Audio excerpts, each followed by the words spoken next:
Algo extraño sobre la figura, la vida que ronda Stanley Kubrick, que fue uno de los directores más enigmáticos que haya existido, que haya pisado la faz de la Tierra, un hombre que era extremadamente obsesionado con los detalles y capaz de repetir una escena más de 100 veces, solo para capturar ese punto de perfección. Pero pocos saben es que Stanley Kubrick también fue un hombre que jugó bastante con el poder, con la verdad, con verdades que quizás nadie debería revelar. Hay quienes dicen que hay dos tipos de Kubrick, el artista o el hombre que supo demasiado.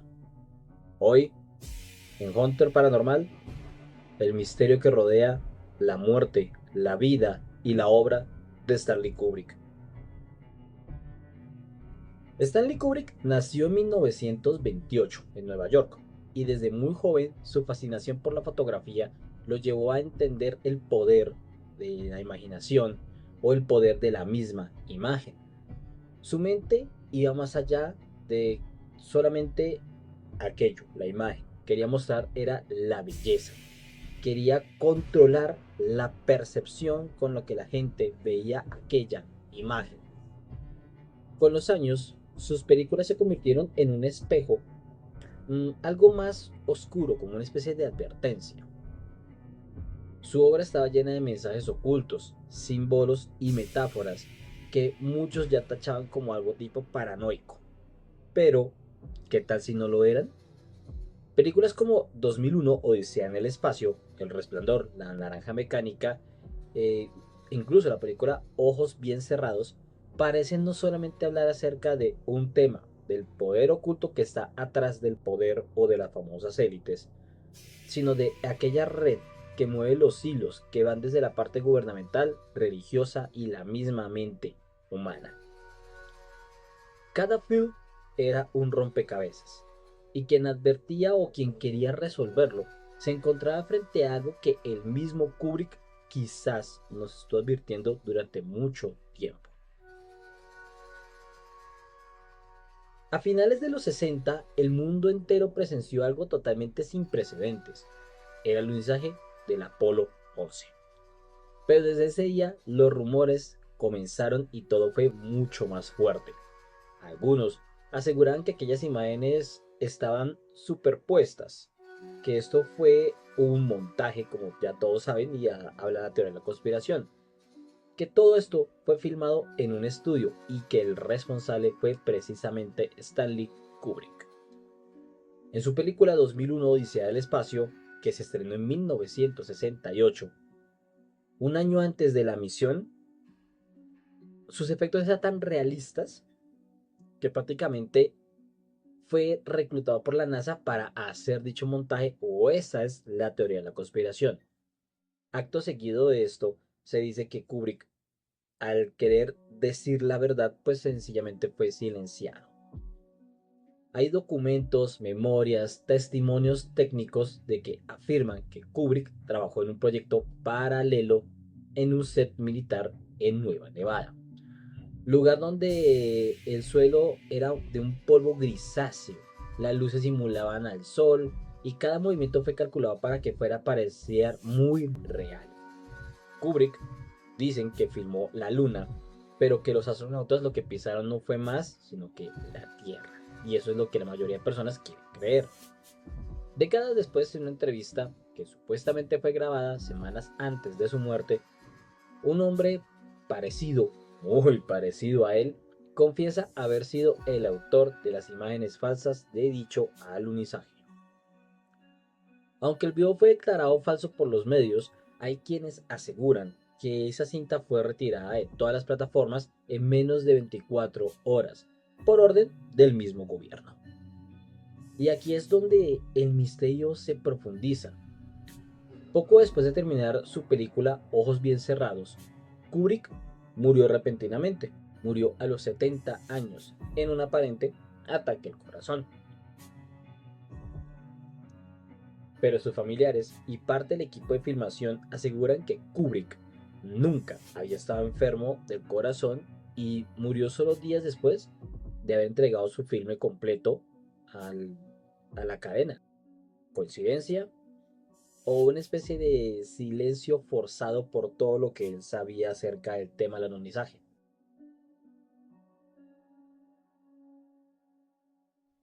La cinta Ojos Bien Cerrados fue más que una película, fue una especie de revelación.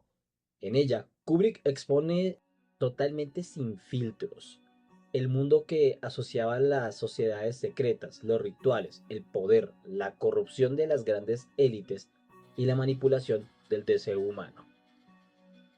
El film estaba lleno de símbolos masónicos, referencias a ritos ocultos, referencias a lo que es la iniciación en este mundo en la masonería. Pero hay algo muy inquietante, y es que, según la hija Vivian Kubrick, el corte final que se estrenó en cines no era el original. La versión que el mundo vio fue completamente editada por Warner Bros. Después de la muerte de su padre, de Kubrick, las escenas fueron totalmente eliminadas y alteradas digitalmente para ocultar los rostros y los gestos de los personajes.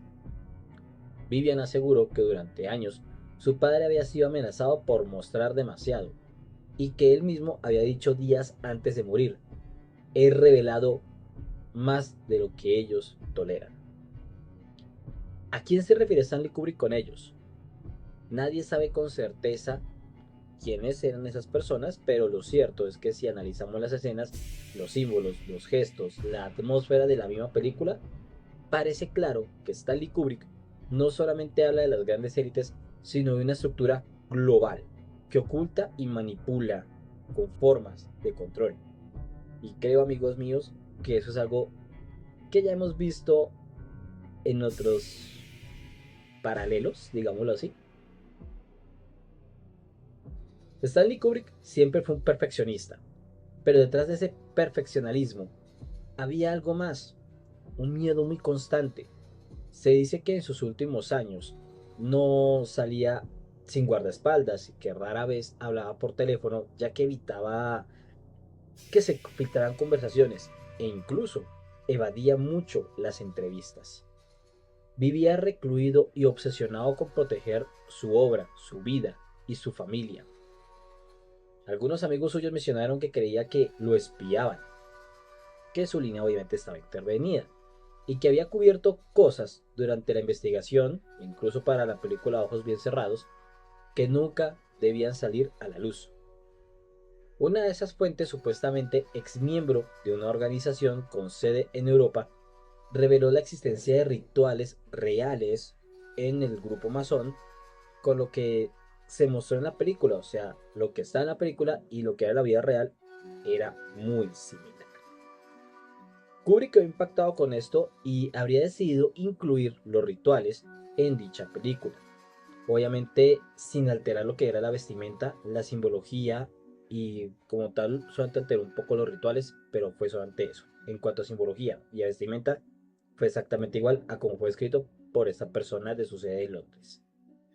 Cuando Warner vio el resultado final, los ejecutivos se habrán quedado totalmente horrorizados. Y uno de ellos, según miembros del equipo técnico, le dijo en un tono exageradamente serio: Stanley, esto no es cine. Esto es una declaración de guerra. El 7 de marzo de 1999, Stanley Kubrick fue hallado muerto en su cama, en su mansión en Hertfordshire, Inglaterra. Dicen que fue un ataque al corazón mientras dormía, pero los detalles sencillamente no cuadran. No hubo una autopsia pública, no hubo un informe médico con sello o certificado por parte de algún médico, y solamente se sabe que el día anterior había estado completamente alegre conversando con su esposa sobre sus futuros proyectos. E incluso había planeado una película sobre Napoleón, un sueño el cual nunca se pudo realizar.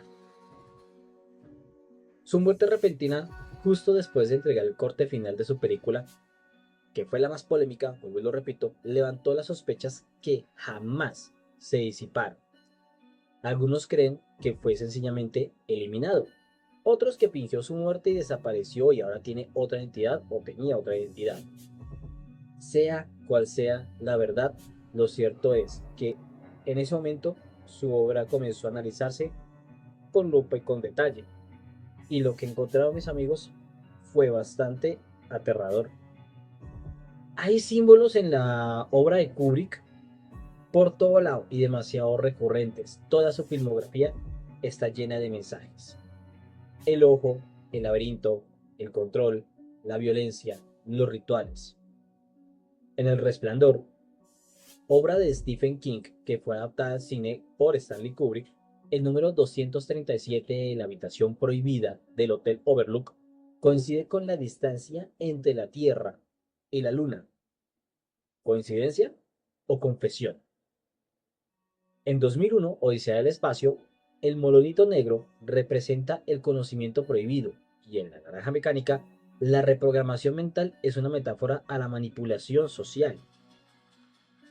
Cada película de Kubrick parece una pieza del mismo mensaje, que no somos libres, que el verdadero terror no es solamente lo sobrenatural o lo paranormal, sino el control que tienen estas grandes élites para con nosotros.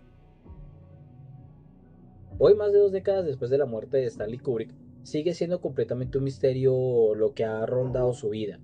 Su hija Vivian se distanció del mundo del cine y en varias ocasiones ha insinuado que su padre fue víctima de un sistema que no tolera la verdad.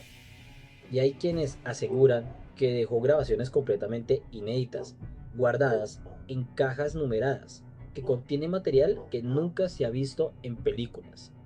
Cintas que revelarían lo que realmente ocurrió, pero que nadie ha vuelto a ver o a encontrar. Algunos dicen que esas cintas fueron entregadas a un archivista anónimo en Inglaterra, y en una de ellas Kubrick hablaba directamente a la cámara, confesando que su vida se ha convertido en una especie de prisión y dando muchísimas revelaciones sobre todo lo que ocurre con las grandes élites. Kubrick murió, pero su mensaje sobrevivió. En cada una de sus obras nos dejó un espejo, una especie de advertencia, una pregunta que hasta el día de hoy retumba en muchas personas y en la psique de otras tantas. ¿Quién controla realmente lo que vemos? Tal vez su muerte fue natural, tal vez su muerte fue un castigo, o tal vez simplemente fue consecuencia de mirar demasiado profundo al abismo. Y es que cada vez que miramos al abismo, como él lo hizo, el abismo también te mira a ti. Y Kubrick quizá lo hizo demasiado. En el fondo, tal vez Stanley Kubrick quiso asustarnos con sus películas, tal vez quiso advertirnos, tal vez quiso dar sus revelaciones, pero el mundo, como siempre, prefirió mantener los ojos bien cerrados.